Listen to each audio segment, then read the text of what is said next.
Okay, everybody, welcome to Train of Thought, a podcast that's truly off the rails. On the show with us this week, they will be coming up on the February 22nd, mark your calendars, version of Laugh Tracks. Coming in all the way from DC, aka Zoom, please give all your ears to Swetha Ramesh. Hi, thank you so much for having me on the podcast. I am really excited to be here. Yeah. I always watch so many like interview style shows or podcasts, and I always have wanted to be interviewed or be on the other side. And so I'm very excited for today. Well, welcome. All you have to do is talk. It's much, much easier than any other thing you can do comedically. You can do it sitting down. I've had people do it Amazing. just like while driving, and that's concerning. Not for this Yeah. show, a different past show. So why don't you tell our audience a little bit about yourself and your kind of creative background experience? Anything you would like want someone to know about you? Sure. Yeah, definitely. So you mentioned that I'm part of the show on the 22nd. Mhm. So I'm a comic. I'm based in DC. I started stand up actually a little bit over a year ago now, which is kind of crazy to think about. It Mhm. was something that I started as a hobby and then it just took over so much of my life in a positive way. It just became like so much more meaningful and important to me. But I've always been in the realm of being creatively inclined, like really Mhm. wanted to write. I've been a writer for my whole life. And for a while I did slam poetry. Hmm. But after a while I was like, I'm really tired of making people cry. And I think I just want to make people laugh instead. So switched over to stand up. I guess other things to know about me, I also taught. So I was a Mm. teacher, Mhm. and I think my education background is something that I draw on a lot for stand up. It's something that like kind of gave me the first like prep for Yeah. stand up. It's like very similar. If you're standing in front of a crowd, sometimes people don't really want to be there, which I will say my middle schoolers did not want to be there. And you're trying to keep them engaged and entertained. So yeah, I taught, and I also taught during the pandemic, which was Yeah. a very weird and convoluted and complicated time of my life. But I think that makes me a better comic. And Mhm. also, I feel really comfortable on Zoom. I feel comfortable in real life. It just Yeah. made me like very flexible.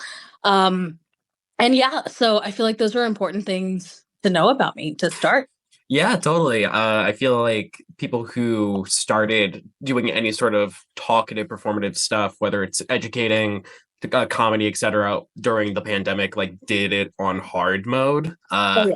Oh I yeah. know a ton of teachers who were teachers either before COVID, post COVID, etc., who are in the educator to comedian pipeline. I think it's a really common thing because, like you said, it's a lot of the same skill sets. You have to be in front of a crowd who at any time might throw something at you, might pee themselves. I'm Yep. not really sure what middle schoolers are doing these days, but They're doing all of the above. So you're right on track with that. yeah, so I was kind of curious about because I know you don't teach currently, but is there stuff that you kind of while on stage you think like, oh yeah, you know what? This is fine. I've done this before. I taught, 30 something 15-year-olds or 12-year-olds again. Don't know what middle schoolers are doing or how old they are. Yeah. Is there anything like specific in those skill sets that makes you think like, oh yeah, if I wasn't a teacher in like, a past life, a past incarnation, this would be much harder for myself? Yeah. I mean, I feel like there's an element of improv and Mhm. spontaneity that goes with teaching, and especially the pandemic was like the most cursed version of doing an improv sketch because you walk in at 8 in the morning and you're like, here's the general plan, and then something goes wrong, and you're like, cool, so we're not doing that. We're gonna do something completely different. Mhm. Um, and so I feel like in terms of just being a little bit more off the cuff, that experience is something I always, always lean on. And also, I think that people often forget that stand up can be scary if you're not, Yeah. especially if you're starting out. It's like kind of a scary thing to get up there and talk to a crowd in front of people. But actually, a refrain that I always come back to in my head is, you taught middle school during the pandemic.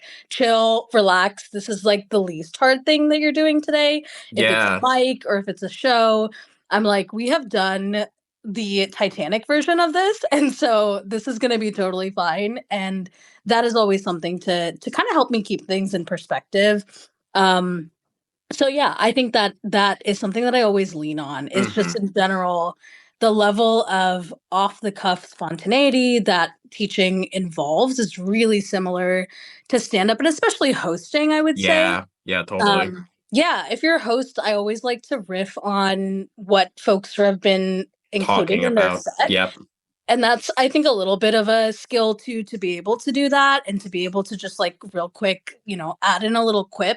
But that's something I would do with my middle schoolers all the time. They would Mhm. say things too. And so it's fun to be able to kind of have a little bit of back and forth built in.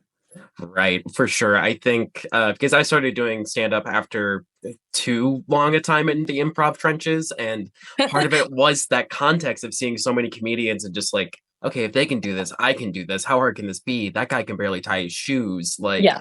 and I think that also applies again to middle schoolers because a Right. lot of That them, guy can also not tie his yeah, shoes. That little kid. exactly. It's the Right. context setting where it's like, okay, yeah, I've done the hard version of this already. I've done Mhm. hard mode, Titanic level stuff. Yeah, for sure. This is easy comparatively. So you taught from about 2020 to 2022, I think, but you were also focusing on writing and storytelling because you were in 2021 a part of the Counterpult Storyteller Showcase focused on like Black, Indigenous, people of culture, people of color storytellers. Would you say, and this is the part where I pull out some other research I found, would you say that that's a bit more of your performance experience or your, premier performance experience, or was it being in, I'm going to share my screen, the speech and Oh, debate cool. club? Oh my god. I cannot believe you found these like very archived photos. I had such a time. I was like full business casual throughout high Yeah. school, which was a crazy experience. That's so funny. What a deep cut. I again, that's the fun part because people don't realize like how far back. Like the signs are always there. Yeah. We've been clowns from the beginning, so it's Oh always like, yeah. oh yeah, I was in speech and debate, but I'm not. I don't think I could ever do stand up, and like that is much harder. So, do you count that like 2021 experience as you're like, this is when I became a performer? Like this is the inflecting origin moment, or is that more something that you just were able to come across as an opportunity that seemed exciting?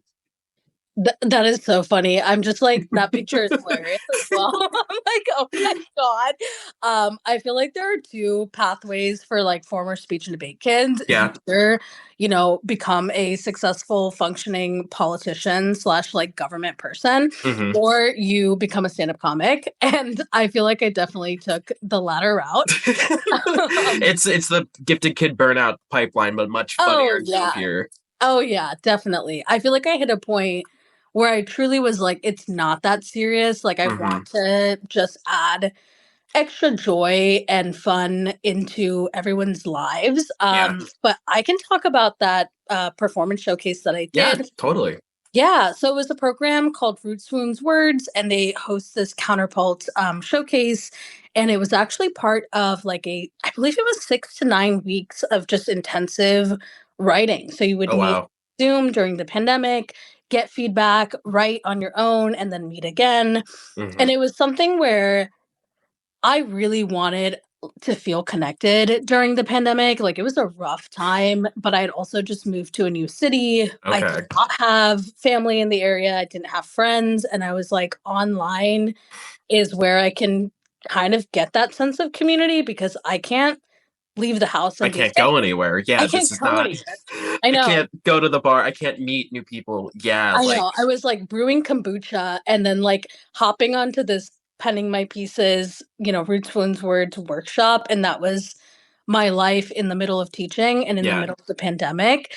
But I do feel like that's really where I got a chance to kind of hone in on what my voice was and my Mhm. perspective. So that whole writing program was focused on just a lot of folks who were writing personal essays or writing memoirs of their lives up until that point, which was fascinating. Hmm. Like, you really don't realize how many versions of life there are. Like, there's like life on hard mode, but within that, there's 1 million categories of Uh-huh. that, and Just then like just a million ways that life can be lived. And mhm. so that was really interesting, I think, in terms of developing my voice and my Yeah. perspective. Um, But it was also around that time that I was watching a lot of stand-up clips just on TikTok, like Okay. TikTok Yeah. blowing up and people were posting. Hmm. So it was this big contrast, I think, between writing something that was a little bit more serious and existential. I feel like Hmm. that's a lot of my like very serious creative writing is super existential and experiential. But then I was watching stand up and I was like, I think I can do that. I teach every day, I talk in front of people, I have a good time doing it. Hmm. And I feel like I could write jokes. Like I feel like I could do that. I feel like I could be somebody that like translates the same stories in a different way. And I kind of it's almost like, you know, when you give your dog a pill in peanut butter, like that's often Yeah. how I feel about my stand up. And like, granted, my childhood dog would spit out the pill, and I really hope that people are not doing that with my stand up. Um, I but I do mean, feel yeah that way. yeah, I fully get that. The first joke I ever wrote was about scattering my grandfather's ashes and Oh my how they if the quickest route to the punchline is if you've ever opened like a bag of chips and the chips went everywhere, it's Oh my that god, but yeah. your grandfather. So there's Oh like my god, the because urns come that's crazy. sealed in a plastic like vacuum sealed bag. Most people don't know that and we did until we found out the hard way. What? But there is like the inverse, very mature version of that where I talk about scattering him to the winds and Sure, losing sure. him forever. Yeah, But it's just such a, it's a different perspective, different delivery. And I think yeah, doing a showcase like that, it's a skill set development in delivery where you're learning not definitely. really about how to create content because what is content but you're trauma persevering, Yeah, but no, how you seriously. deliver it. And I think Absolutely. storytelling is really interesting to me because it's such a different form of delivery of what can be very similar content. Like I've done shows with storyteller folks before who are not comedic in any capacity, but they can hold your attention like that. They Yeah, have the room wrapped around their little finger and they know exactly what to do. sure. Yeah, Did you 100%. did you find anything skill wise or like experience wise from that you still pull from today where you talk about how you deliver a joke or deliver content, or is it just sort of like that was an exciting first toe in but now I'm gonna pivot hardcore to like I don't want to say like clown stuff but It's funny because I think I did a show once during Halloween, and my yeah, costume was quite literally a a clown, clown. Like, I did perfect. clown makeup. It was fantastic. I loved it. Hmm. Um, honestly, I think, like, good writing is good writing, and Yeah. so learning how to do that was really important for me, but the way that comedy writing is to me is a lot more like journalism versus something that's more like memoir or personal Mm-hmm. essay. Like for me, when I think about comedy, it's getting to the punchline, aka getting to the main point, and then what is the like smallest amount of context that you can give to make the joke make sense, Yeah. which often is how I think about like journalistic writing as well, where it's like, okay, here's the main point, here's like the stuff that people need to know, and like how can you get it as short as possible, basically.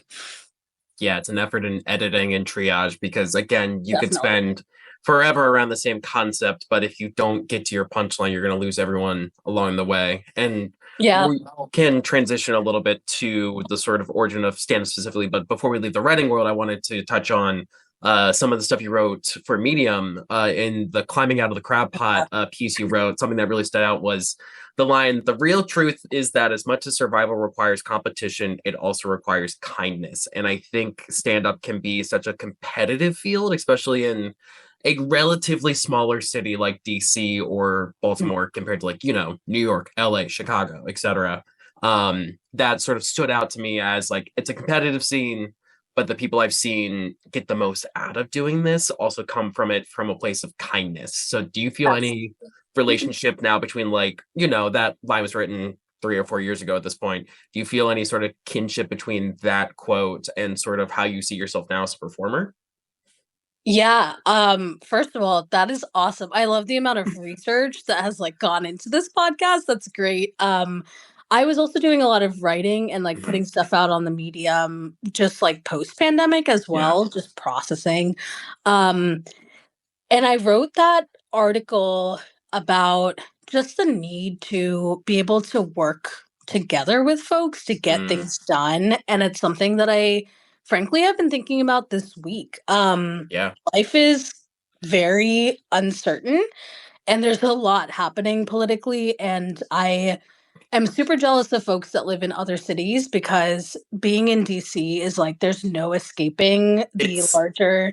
It's so around every bad. corner. Like, Yeah, like I it's feel like everywhere, and also the weather is gray as fuck, mhm, and I'm mhm. like, this it feels like the beginning of The Handmaid's Tale in, like, the worst way, and it's just like there's no escaping it. Um, and it's something I've been thinking about too, where I really like more than ever right now, especially if you're a comic of a marginalized group in any Mhm. capacity, we need each other. Like, Yeah. there's no, I know we're all trying to get booked. We're all trying to, like, make our personal brands. I think that's awesome. But there's so much that we can do in supporting each other in the larger context of like the mainstream comedy scene. I think every Yeah. city has a more mainstream comedy scene. And then as a marginalized comic, you're often labeled as like alternative Alternative. comedy. I know. I think, oh my God, they said it at the Oscar nominations where it's just like, we both came up in alternative comedy, which is Oh comedy my for the God. girls and the gays. I'm like, you got it. You got it. You got us right there. Yep. I'm like, anything that doesn't talk about dating is Mhm. apparently alternative comedy. Wow. How diverse a Wow. thought. I know, seriously. But yeah, I mean, when it comes bringing it back to sort of that line in that Mhm. article, it's just about working together. Like, I Yeah. think oftentimes, you see someone succeeding, it's very easy to compare yourself, Yes. especially on Instagram. I follow a lot of comics, and it's like very exciting to see my friends get opportunities, but also it's really hard to not play the comparison game and get in your head. And ultimately, I think it's helpful for me, A, to get off social media Yep. and Yep. Yep. B, to remember that it's not like a zero-sum game. Like, it's Exactly. genuinely the more opportunities people get, the bigger the table is that we're trying to create here, and Yeah. we support each other, we keep each other safe, we keep each Hmm. other, supported, and it's just it feels especially pertinent and especially important. I quite literally have been messaging so many of my comic friends Hmm. today, the past few Hmm. weeks, that's like, "Hey, come Hey. to this thing. Let's, like, just hang. Let's build community." Like, we times are tough. We need each other, you know? Yeah, it's an act of sort of coalition building. And I talked about on Yeah. the last episode too.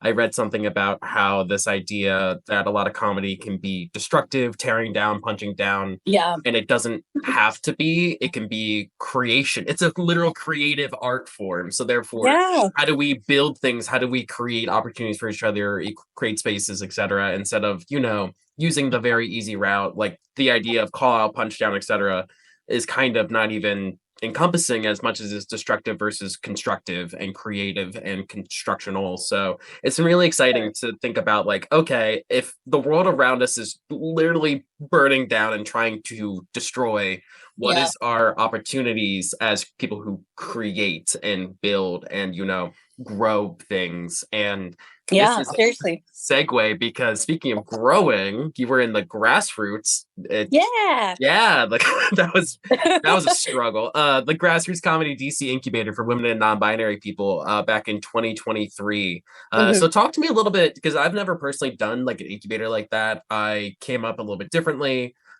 So what was your time like in the incubator, and what sort of takeaways was it? Was it just like an incubator, like an egg? They had a heat lamp and they just like taught you everything, or what's the Yeah, we were what's the actually setup? all eggs. It's That's all how I was eggs. born. That's how it came Okay. to be. Absolutely. No.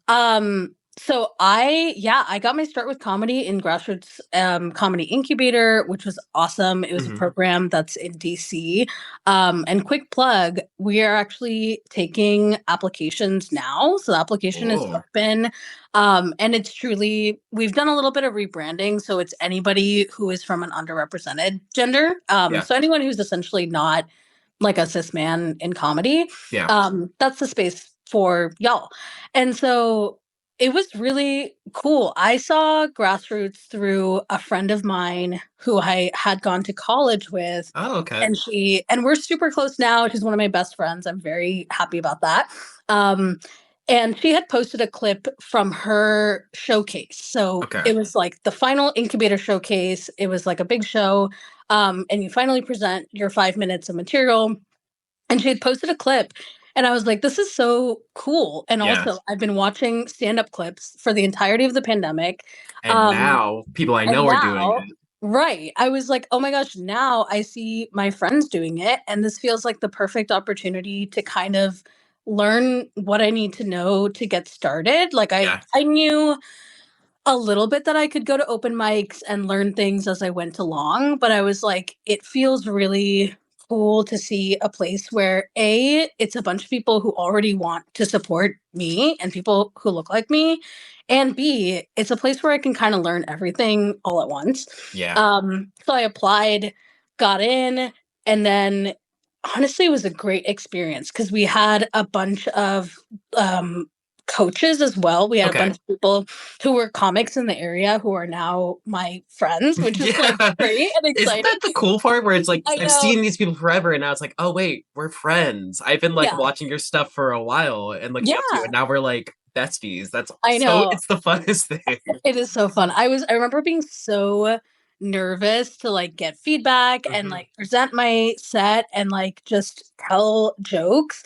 And now these are people that I'm like, I write with these people, Yeah. like we hang out and it's totally fine and no one is scary and it's like very fun. Hmm. But it ended up just being, I think it was 6 weeks of kind of generating material, workshopping material, getting feedback, working with folks that have had been comics in the area for a while.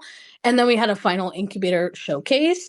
Um, it was so much fun. It was great. I feel like I really took a lot of what I wanted to do. Like I was Hmm. like, all of these comedy clips from the pandemic, I got a chance to kind of have that experience of like Yeah. getting up on the stage and like saying my piece.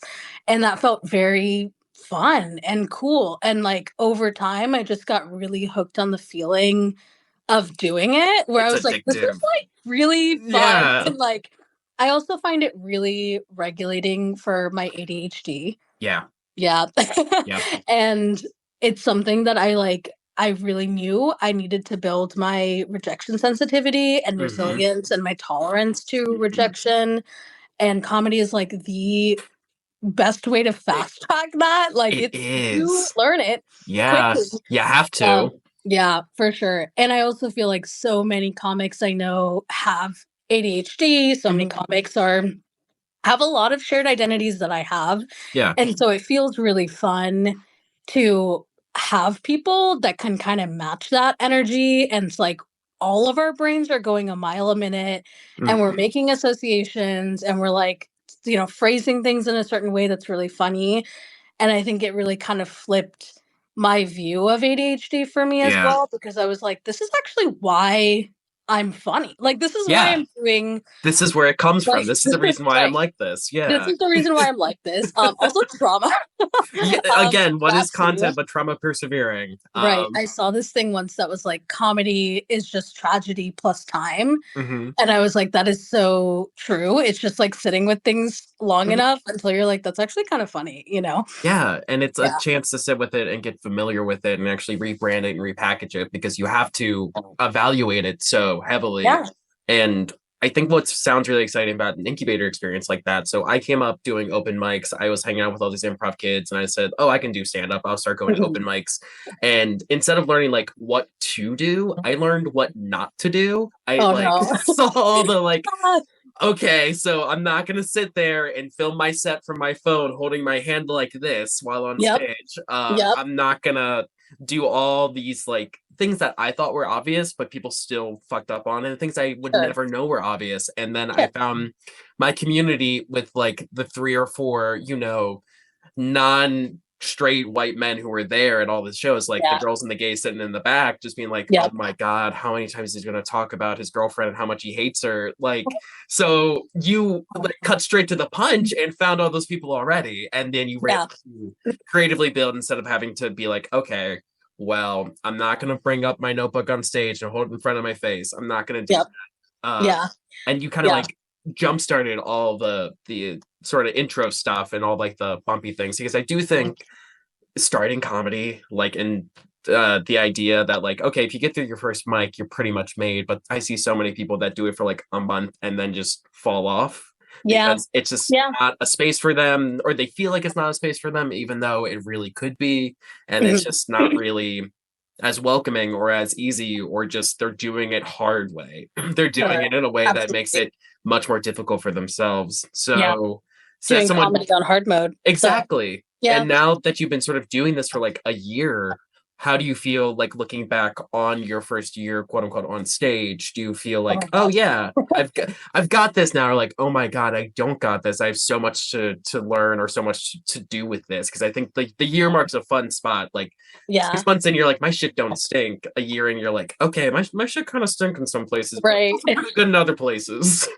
Yeah. Oh my gosh. I think about it all the time. I feel Yeah, like comedy was like the most insane butterfly effect moment yeah, in my life. Like so much of just my outlook on life has changed. And it's like when you teach your brain to look for the funny, you end hmm, up doing it in other parts of your life as well. And I think it has just like I've always struggled with depression, yeah. and it's something that has sort of retrained my brain. Like, don't get me wrong, I still struggle with depression, It's but I'm still in the streets fighting, but like now I've got right, some more tools in the tool belt. 100%. exactly. It's like an extra tool. Um, Also, I think for a while, I was really focused on just getting the laugh, Yeah, aka just like making people laugh, like quick punchline here and there. Like, I'm not really storytelling.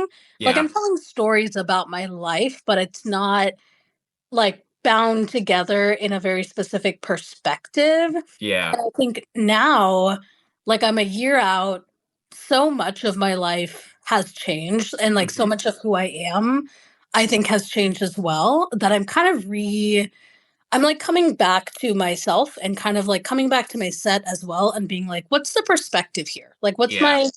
what's my actual POV What's my beyond lens? just Yeah. yeah, being queer, being a person of Hmm. color, like some of the very obvious things in my opinion.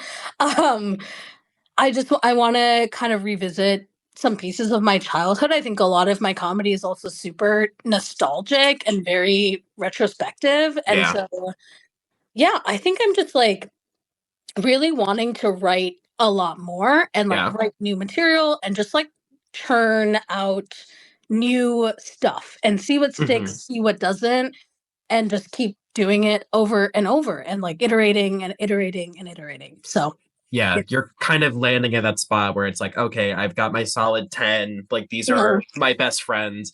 I always think about it. I don't know if you're a gamer at all, but I always think about it in like Legend of Zelda, where you get like the 5 tools you can do, like the hook shot and like the nice sword upgrades. But now you're getting into Yeah. like the fun, weird, esoteric stuff that's only in Right. like, one of the games. Like, oh, I can do this special magic hat joke that turns me into a bird. And I could Right. never do that before because I just had, That's true. the basic stuff.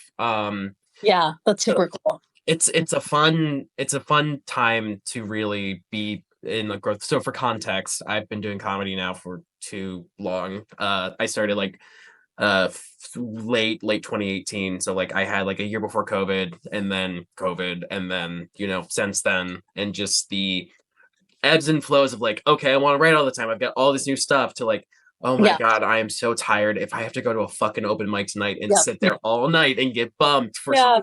some Oh my gosh. randoms and then go up last for 3 people, I don't want to do that. I have work tomorrow. And then it's Yeah. back and forth over and over. So Yeah. I think specifically, and this is a good transition point before our break, what are you looking forward to in 2025? We're kind of at the beginning of the year.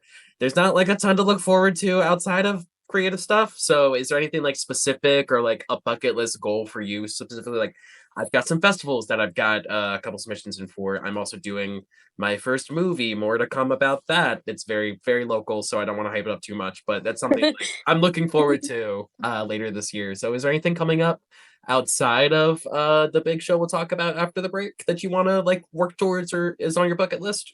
Yeah, so I will actually be the TA for Grassroots as well, which is very Exciting. exciting. I Full know, circle. very full circle, and I get to have a little bit of a teaching moment again, which is super welcome, and I can't wait to teach people that are not middle schoolers.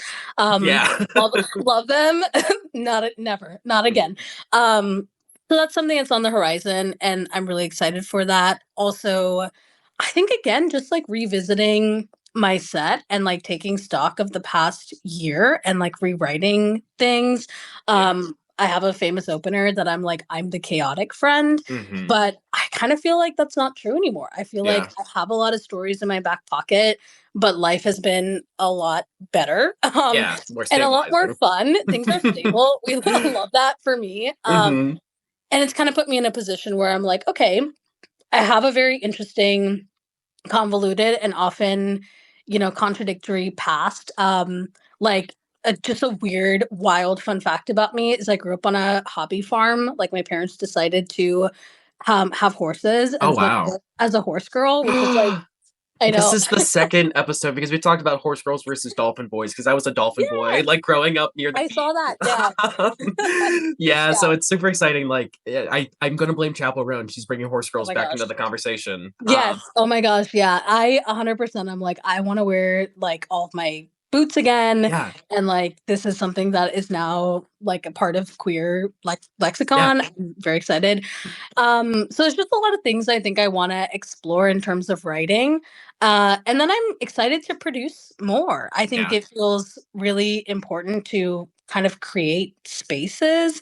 Oftentimes, you talked about folks who will go to a mic and after a month they'll kind of fall off. And Hmm. I think part of that is it's really hard to find your audience if you're a comic who is marginalized in any way. And sometimes people are like, well, I guess I'm not funny. And I'm like, no, no, you are funny. You just haven't found your audience. Like Yeah. the group chat thinks you're hilarious. Hmm. I think you're hilarious. You just need more people that are wanting to laugh at that particular type of humor. Yeah. Um, and so I think creating spaces, and that's something that I think about with teaching too, is like Hmm. I love hosting things. I love creating like a warm, inclusive environment, and that's just a vibe that I hope to try to bring to DC comedy in general. There's a lot of folks who are doing it too, Yeah. and I'm really excited to hopefully work with those people. But that feels important right now and really pertinent to just the general national conversation happening. Yeah. And speaking of producing, we're gonna go to the break, but right after the break, we're gonna talk about your upcoming show for Better Call Cupid. So please stick around, Yeah. everybody.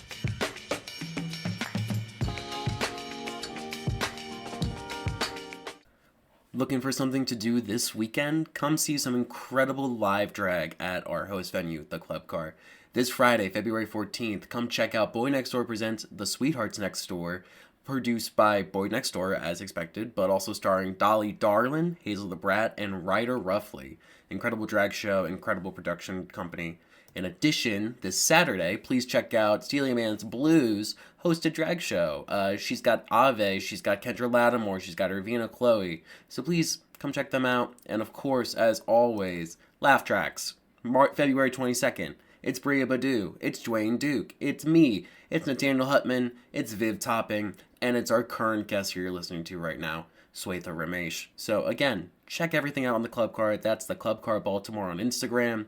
They have a variety of upcoming stuff that you're going to want to see. So hopefully I'll see you out this weekend.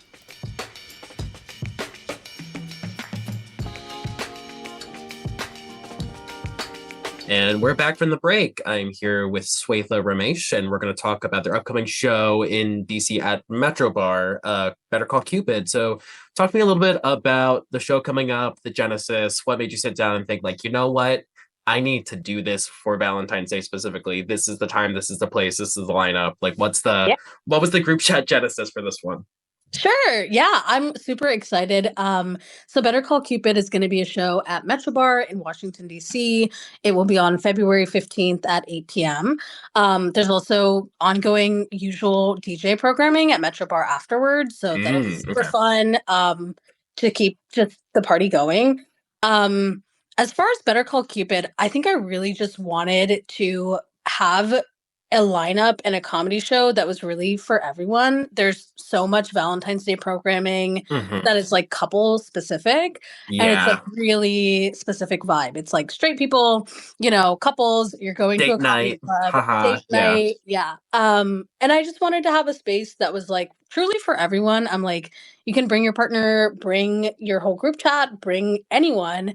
I don't think Valentine's Day should be a day for single folks to sit at home and like Hmm. watch Bridget Jones' Diary. Like, I think you can do fun things and like have a good time.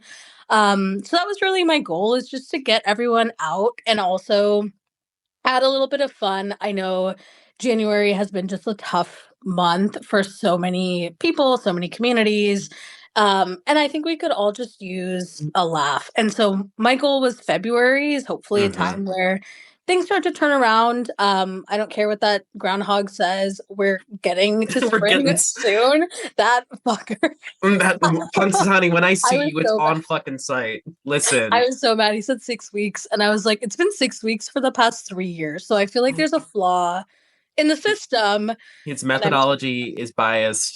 He's I doing know. this to hurt me personally. I don't know who Yeah, I offended in the right. groundhog community, but For sure. they This is are actually out for about me. me specifically, no As one else. most things, this is about Right. me. No, seriously. So yeah, I think I really just wanted it to be a space where people can come, laugh, let loose. Metro Bar is also a super cool Yeah. venue. It's very similar, I think, to Laugh Tracks in that things are both very transit oriented. Metro Bar is a nod to You're DC's, right. yeah, so it's a nod to DC's transit system as well. And let me tell you, I've lived in a couple different places in the US. I actually do like the metro. This is my hot take of It's a the good day. metro. Listen, Yeah. I have grown up in Maryland, lived in Baltimore for a long time now. Mhm. We have the suggestion of a public transit system, Yep. a hint of a bus, maybe, Yeah. but Yeah. the DC Metro, like, it shows up mostly on time. Sure. Only Yeah. like a quarter of the cars smell kind of like pee. Like, and Yeah. also sucker for all the brutalist architecture. It always looks amazing. And as a Seriously. map geek, and that's the most I'll talk about work. Like that is like the DC Metro map is just chef's kiss, Yeah, it's beautiful. beautiful. No, seriously. I remember I feel like Philly people are not the people to piss off, but Mm-hmm. let me tell you, I've taken the SEPTA. When I went to the SEPTA, it was like a year ago, and they did not have the signs that tell you when the car comes. You have Uh, to essentially either, I think there's an app, or you just guess, you wait. And I'm like, what's going it's a on? mystery. It's a mystery. So I love Metro Bar, and it's a really cool venue, and I think a really cool spot for Valentine's Day in Mhm. general.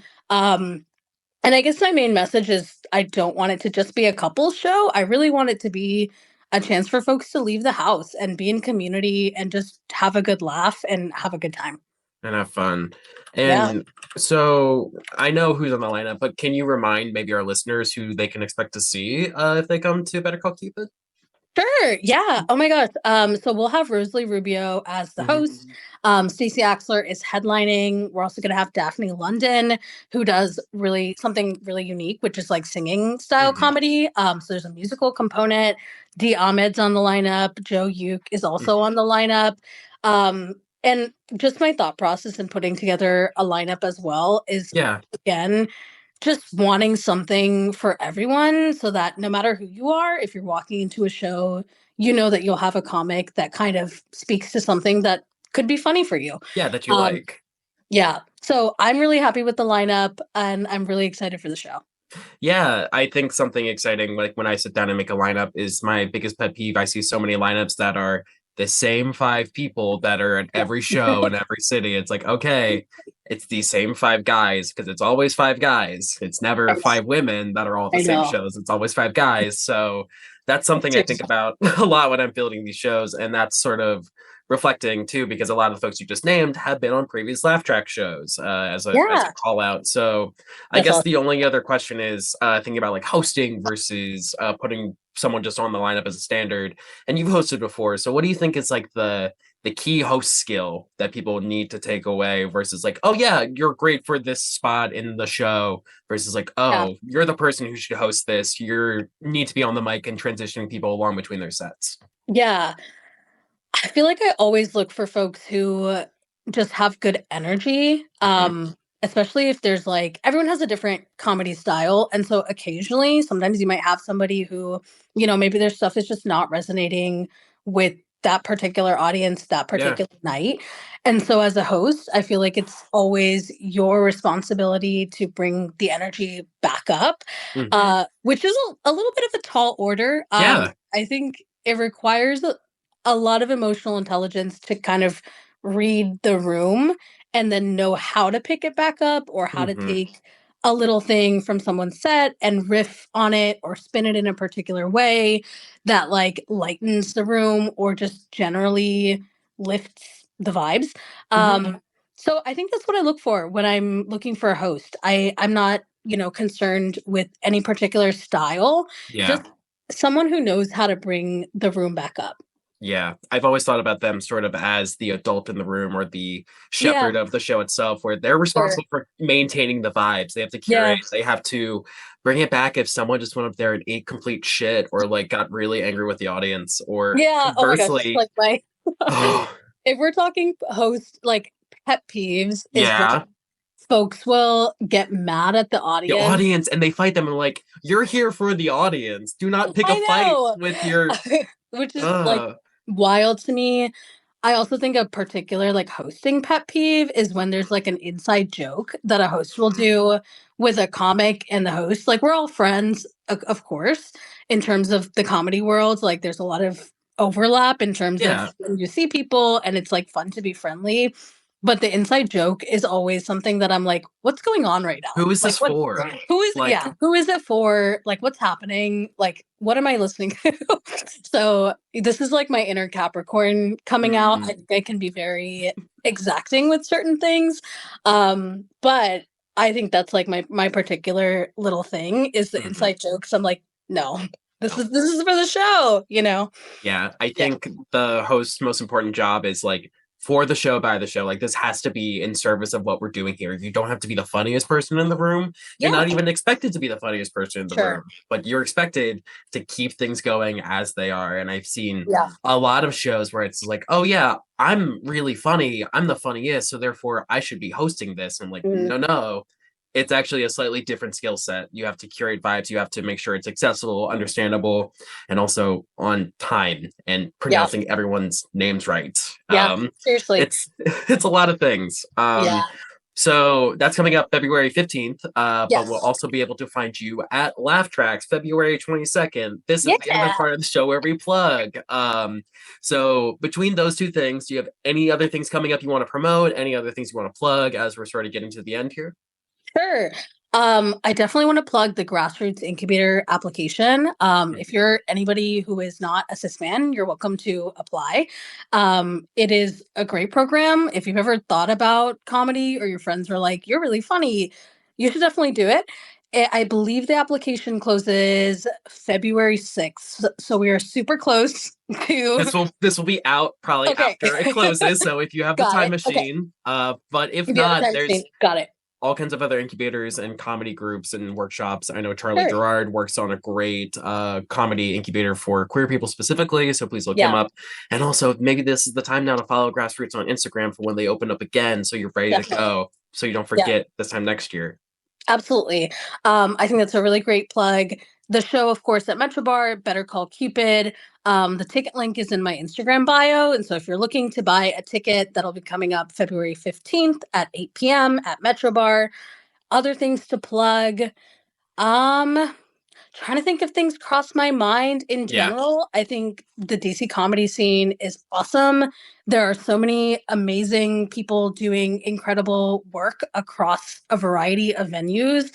And so I'm always reposting things on my story. I'm trying to like promote across various communities and various events. Mhm. So I guess my last plug is just to follow me on Instagram. It's at that Swethas and stay up to date with any DC comedy events. And you can see where I'm at as well. Fantastic. And all that information will be in the episode bio, the captions down below, et cetera, et cetera. But we have come to the end of our time here on Train of Yeah. Thought. So thank you so much for doing this and being our second ever guest. This has been really exciting and cannot wait to see you and work with you on the 22nd. Thank you so much for having me. This was so fun. This was such a welcome thing to do at the end of my day. I feel like our conversation was so candid, and it was so well researched and so thoughtful. So shout out to you. Oh, thank you. Yeah, this was great. Thank you so much. Yeah, of course.